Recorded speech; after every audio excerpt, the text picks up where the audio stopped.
அதேதான். Season start ஆயிடுச்சுல. டே ஆனாலும் நைட் ஆனாலும் அதே ப்ரோக்ராம் தான்டா. ஃபுல்லா டயர்ட் ஆயிட்டேன்டா. அதான் மசாஜ் பண்ணலான்னு மசாஜ் சென்டருக்கு வந்திருக்கேன். போன வைக்கேன்டா. இந்தம்மா பொண்ணு பாடி எல்லாம் ஃபுல்லா டயர்டா இருக்குமா. பார்த்து நல்லபடியா பண்ணி விடுமா. நீ என்ன கேக்குறியோ அதை நான் கொடுத்துட்றேம்மா. அந்தா. Okay sir.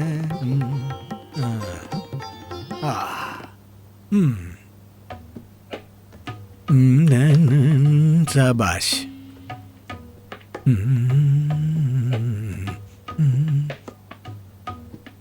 அம்மா நடக்கட்டும் நடக்கட்டும். பரவாயில்ல, இந்த பொண்ணு நல்லாவே மசாஜ் பண்ணுதுன்னு நினைக்கிறேன். ஆமா. பொண்ணு பார்த்து பண்ணுமா. சபாஷ். அப்படிதான். சார் ஹாப்பி எண்டிங் வேணுமா? ஹாப்பி எண்டிங்கா? அப்படின்னா என்னம்மா? எனக்கு எல்லாமே ஹாப்பியா தான் வேணும். நீ என்ன பண்றியோ பண்ணுமா.